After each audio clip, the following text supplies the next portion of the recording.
Hi, this week on Reaper Live, we're going to look at some new stuff and... Oh, I get lines. You get a line. I finally get some lines. You get a line. I'm going to bust my balls. This is why he doesn't get lines. Go ahead.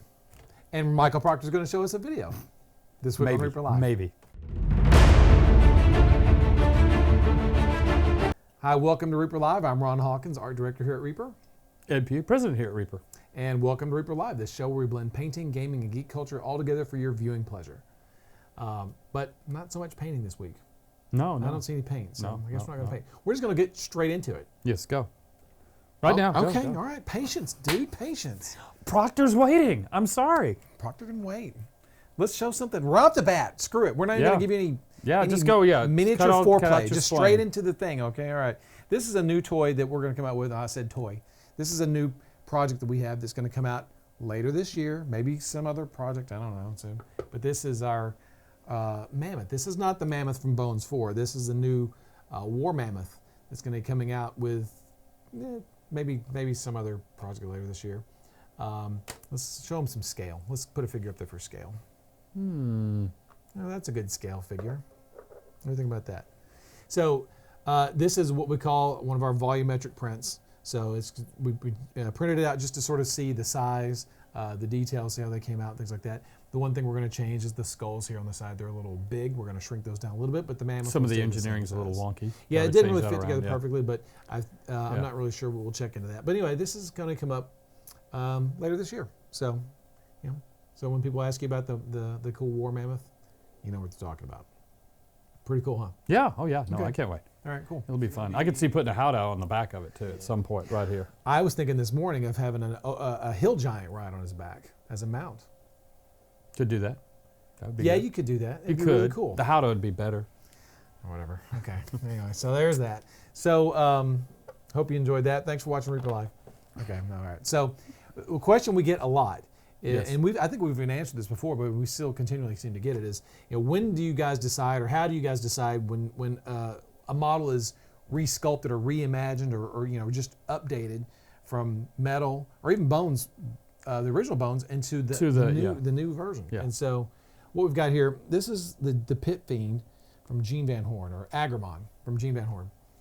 Gene sculpted this in metal, oh my gosh, a long time ago. Yes. I mean, like more than 6 months ago. And it's an incredible sell. It was an awesome figure. Sold very much. And this is a metal version, and it sold really, really well for many, many years. When we did Bones 1 in 2012, this is one of our first candidates to put out in Bones, because why? It's a great model. It's also a lot less expensive because it'll be in plastic rather than metal. So the cost savings for the consumer is quite a bit.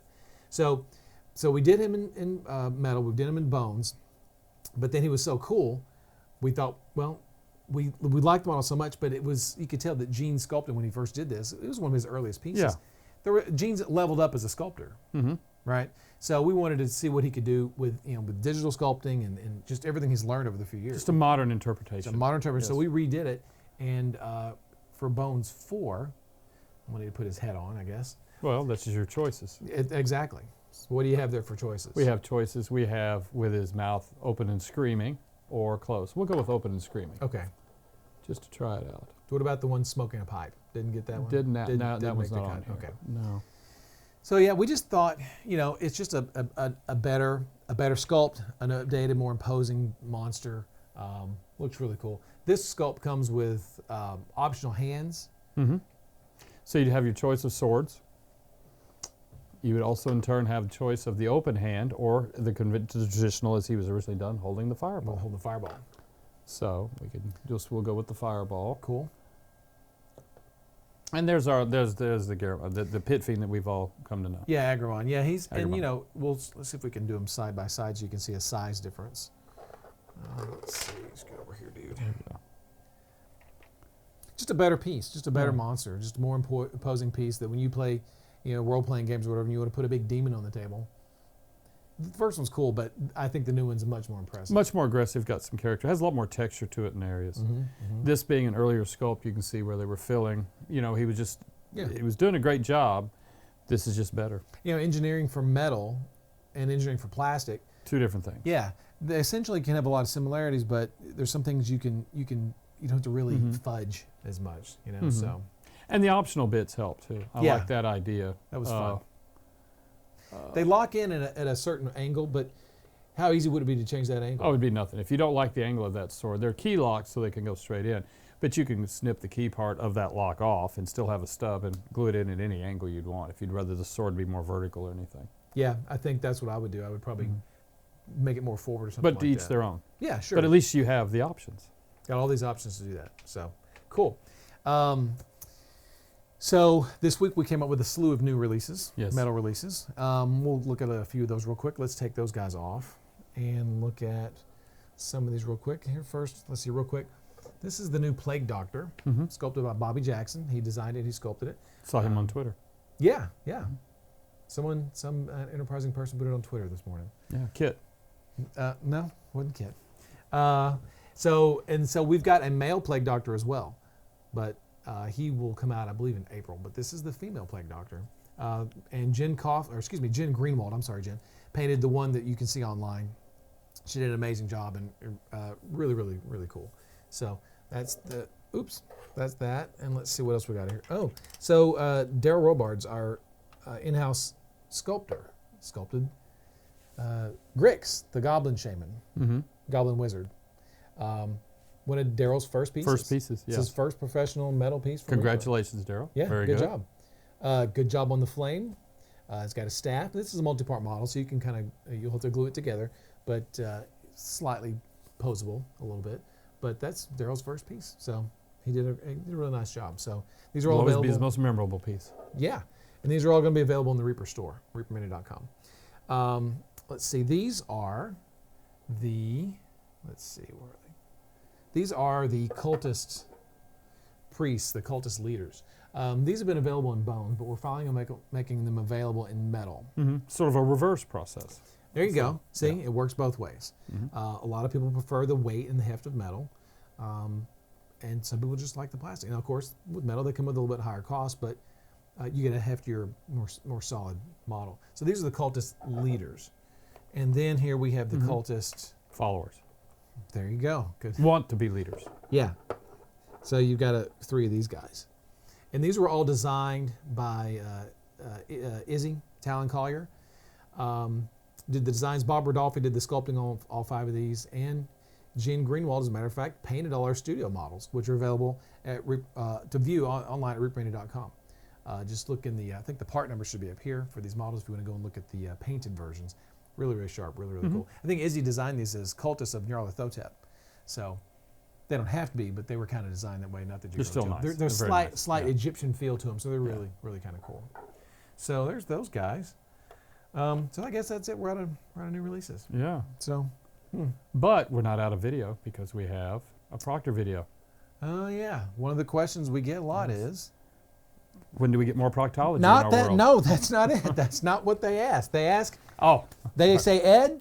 They say, this is what they write. They say, Ed, how do we paint eyes? Oh yeah. And you go, I have no idea. Watch the Proctor video. He can show you how to do it. That's what I said. That's verbatim. That's not what you said verbatim. It was a little different than that. So watch this.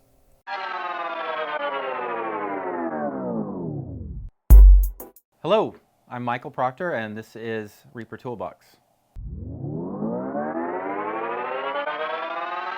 Why are we here today? We're here today to paint eyeballs, and this is the best kind of shot here to show. So there's been some requests on how best to paint eyes. There are many different approaches to painting eyeballs. I'm going to show you mine real quick. We grabbed the Reaper Eye Beast. Bones Kickstarter 2, 3, 1. Wow, this is a really cool model. I've used it before in other just classes painting eyeballs because you have a lot of eyeballs since it's an eye beast. So we're going to paint on the big eye today, and we're going to paint, if you notice, kind of I blocked in some fleshish color, some human flesh color. We're going to do a human eye on this as well. So typically what I would do when painting faces and eyes is to paint the overall face first and then start blocking in the eyes. I may not finish the face completely, but I like to have the flesh color on the model, so it reads, and the two kind of read together really well. Because you notice I'll pull some flesh colors actually into the eyeball itself as we go. This technique I'm going to show today, even though we're painting on a larger eye on this eye beast, I'm going to try to teach it in a way that this is something you can apply to your normal 32 millimeter heroic scale Reaper figures going forward. So what we'll do. Does that application also work for other products as well? Oh yeah, so for a larger bust or a bigger 54, 72, yeah. The bigger the eyeball, the more detail you can put into it, the more effects you can put into it.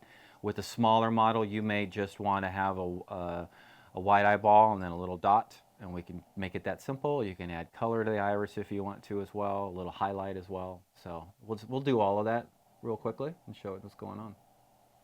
All right, so I have my flesh-colored eyeball. I'm going to put my glasses on so I can see.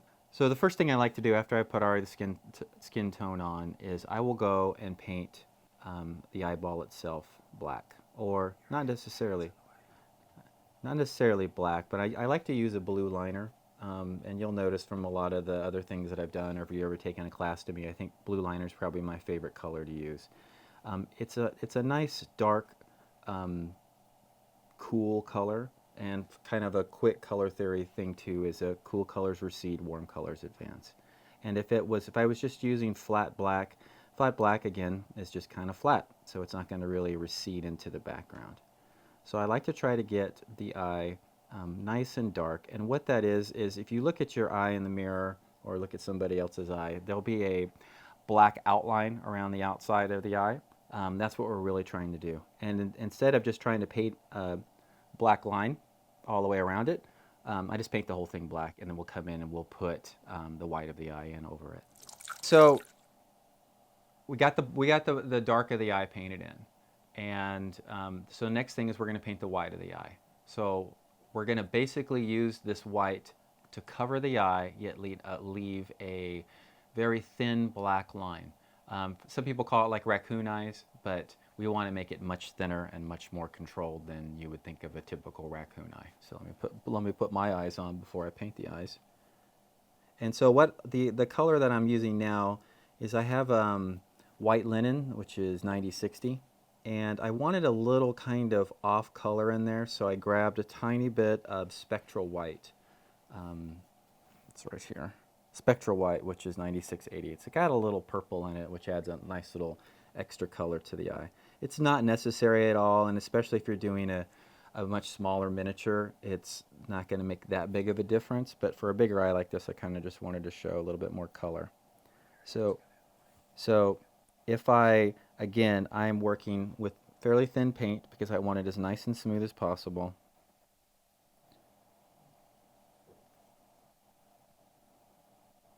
And I'm going around the sides, and I pull away from where I don't want there to be paint, if that makes sense. So I'm trying to keep it as clean as I can, knowing that, again, if I overdo it, if I paint too far, I can come back and fix it. But I really want to get a nice, smooth, flat coverage. And again, we're painting white over basically black, so it's going to take a few coats for it to make it look nice and smooth. So we've got the white in the eye finally. I did a little touch-ups off camera, so we can see. It's in shot right here, right there, down. All right, that's down in that way, and that's like that. So now we're going to paint the iris, the interesting part of the eye. So again, what I start here is I have my blue liner. And we are painting just one eye, and most people have two eyes, right? So I will start off with a relatively smallish circle. And I try to have the iris go from the top to the bottom. If you're painting an eye and it's just one little single dot in the middle and there's white all the way around the eye, sometimes it looks like that player character is like shocked. And maybe you want that, and you can go for that look. I like to have that circle bleed into both the top part and the bottom part of the eyeball. That make sense? Yeah. All right. I mean, sure. Sure. Okay. Like don't want the eye to look like it's too big. Yeah, not too big, but just not too overly surprised. I think if it goes into the top, like the eyebrows coming down, if you can see on the eye beast here, it kind of looks like he's got a little bit of a anger to him. So, and then you'll notice that it's not perfectly round at this point. And part of that is the way I'm holding it with the camera work and everything. Yeah, I need excuses to compensate. But let me fix it a little bit. So I like to, I paint a lot of my eyes blue on various characters, that's kind of my go-to color. Because I have blue eyes. I'm just used to look at them that way. I just think it's pretty easy. And then I'm gonna have a tiny bit of pure white. Oh, so the colors that I used, did I use this one? Yeah, so I had void blue, oceanic blue, tropical blue, and frost blue. Now they're all slightly different tones. They're not necessarily in a gradation range from each other, which you don't need to have if you really wanted to follow a gradation range. I think that the Templar blue triad that Reaper sells is really good. I've used that a bunch of times before. But I've really kind of gravitated more towards the Bones colors recently because they're a more intense pigment. And with eyes and painting the eyeball and painting the blue of the eye or the green of the eye or the red of the eye or whatever, I tend to try to get it a little bit brighter than you think it should be, because you can always knock it back down and it makes it just stand out a little bit more, especially on the smaller miniatures. Your 32 millimeter player characters with a tiny eye, if you want to get a little blue in there, make it a tiny bit brighter than you think it should be. That'll just help it stand out a little bit more. But even in the bigger characters as well, it gives you a little bit of room to play. So with the eye beast, I'm going to take the tropical blue first.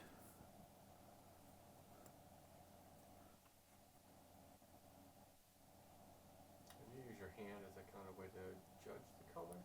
I use my hand, which I don't recommend, to control the tip of the brush. So I load my brush up with paint, and I'll use this to kind of get the tip to get the point.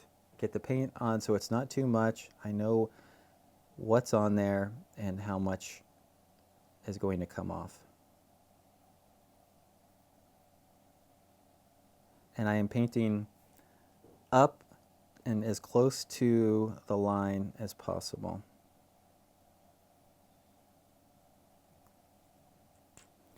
And the thing too, you'll see me kind of position the miniature around, flip it upside down. I'm doing it partially for the camera, but it's also, I do this just normally when I'm painting on my own. Don't feel like you always have to hold the miniature this way and you're moving your way around the miniature. Move the miniature to what you feel most comfortable with your paint stroke. It's easier for me, and I feel like I have more control if I do things a certain way. And you'll see also, everyone talks about the brush stroke, and brush stroke is very important, but also if you get into tight areas, you can do what many people refer to as, and I do as well, is just kind of stippling, just to kind of work the color in, make sure that it's nice and smooth, and that gives you maybe a little bit more control as well. It might even add some texture to the surface, which is okay. It's nice to maybe have a little texture. His eyeball is going to have, even though it's going to be smooth and glossy, inside of it, like most people's eyeballs, there's different lines of color, right? So, and then we have the nice blue eyeball. So what I like to do next is I'll take a darker color. Is this while it's still wet, or is it dry? It's dried for the most part. It's still probably wet since we're here in Texas, but normally I would have it completely dry. I'm adding a darker area to the top of the eyeball. And that's going to be able to give a little more volume to your eye. Because at the top where it is, with the eyebrow kind of coming over, it's going to make the eye read a little darker on the top and lighter at the bottom, because the bottom of your eye is going to catch more of the light than the top does. So I'm going to try to just do some real quick shading there. I'll come and clean it up a little bit more. So then you start to have your gradation. You see that?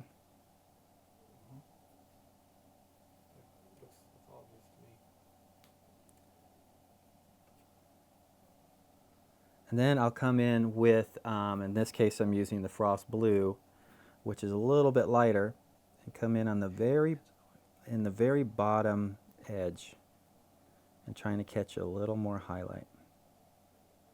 So this technique is blown up, of course, because we're doing the Eye Beast. And however, when you're doing your 32mm player character, your ranger, your whatever, your wizard, you could just have a blue, maybe have a little bit dark on the top and a little light at the bottom here, and be completely done at this point. But since we have a little bit bigger eye, show a little bit more of the process, and know that I will spend, we're just spending a few minutes today working on this, but the eyes are super important. It's probably one of the first things somebody will, when they pick up your miniature, to look at it, whether it's on the gaming table or competition or whatever. They're going to be drawn to it, so you want to spend a little extra time and make sure it's nice and good.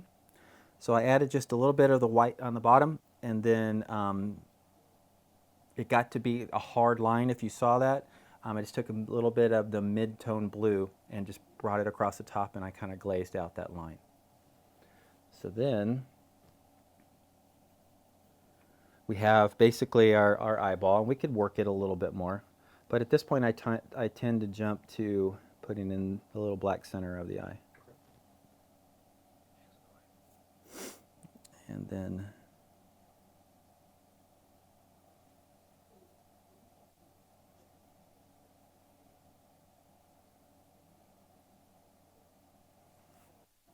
there's the little black center of the eye. And why do I jump to the black center of the eye at this point as opposed to working the eyeball anymore and then coming and doing it?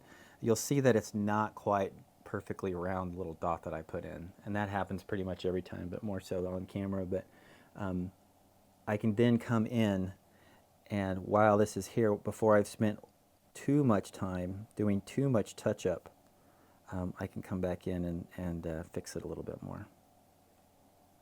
And even in jumping back a little bit, even while I was doing the blue of the eye, I've kind of lost my line. Let me fix that. That was way too wet. I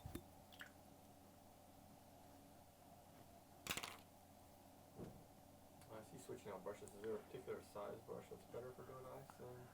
Depends on the eye, depends on the miniature. I try, kind of rule of thumb is you try to use the biggest brush you can for what you're doing. Now what I'm having to do right now is just do a real quick touch up on the side. So I'm trying to use my fine detail brush just to get this so I don't have to keep going back and forth to capture this black line again. But that's what that is. But also, I'm going to at this time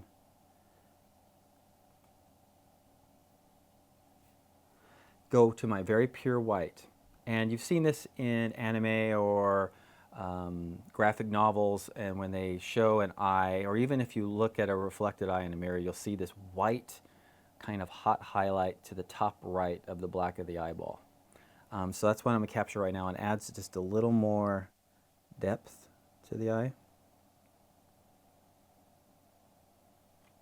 And just makes it a little, just that one little white dot to me makes it read, oh, that's a little more interesting. That's a little bit better of an eyeball.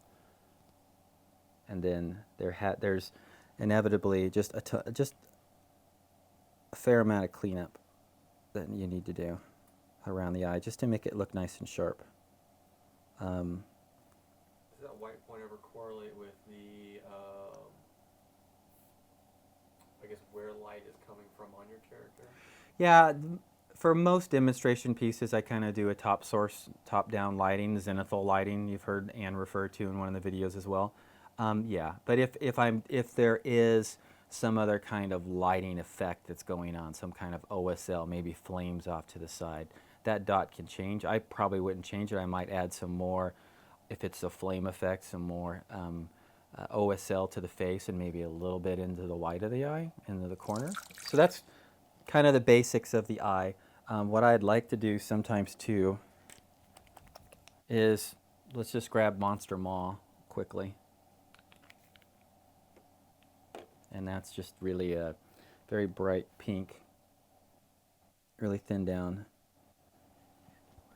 And what I'm going to do is kind of glaze in some of that pink into, and you could use, I've used clear magenta, various reds, and kind of pull into the dark areas with this pink color and add just a little bit more interest. So it's not just this stark white eyeball.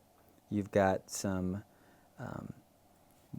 shadings, a little more interest into the roundness of the eye. If you look at your eye, you've got a little bit of bloodshot on either side. Some people more than others, depending on the time of day and what they did the night before. But maybe our eye beast has been partying the night before a little bit. And then with anything, yes, I'm showing the technique of adding it to it, but if you go over a little bit, then you just come and you clean it up. And like my pink is not quite smoothly glazed into the white, you can kind of see the lines, and that's okay. You can come back in and clean it up.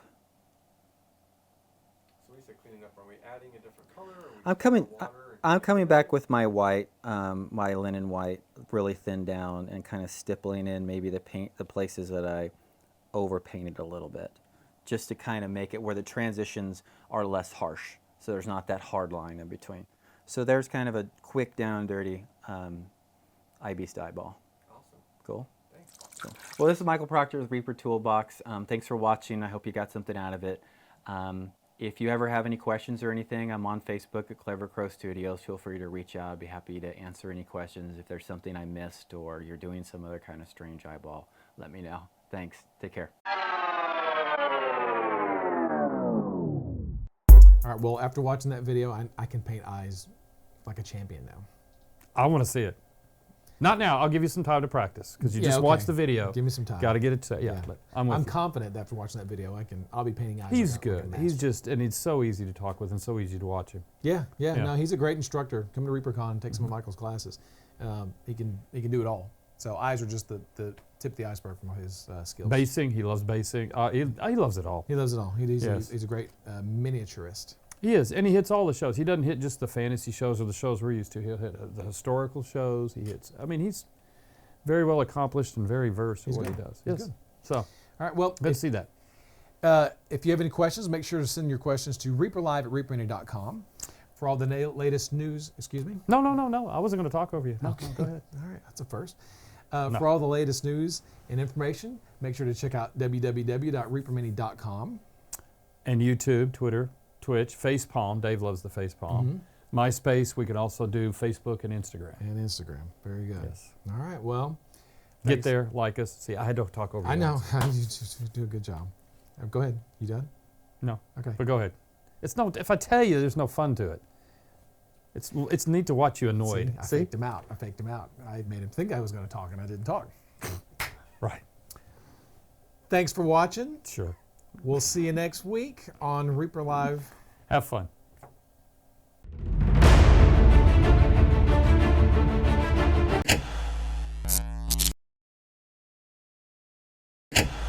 Hi, welcome to Reaper Live. I'm Ron Hawkins, art director here at Reaper. Ed Pugh, president here at Reaper. And welcome to Reaper Live, the show where we talk about painting, gaming, and geek culture all together for your viewing pleasure. I totally screwed that up. Start over again. So you got one in the can. Yeah, Yeah, you guys refer to what Proctor is doing as proctology. you can do that. No. You can do that. I'm not No, going to do you that. I'm can not do about to do that. Go. Start it over. Well, that was fine. Okay, you could have Okay, done. no, There's you can another use two it. in the It's up can to we you. could use. No, two. Here's a third time. Ready? Yep. Hi, welcome to Reaper Live. No, we're not. Hi, this Oh, one. now you got a fourth one.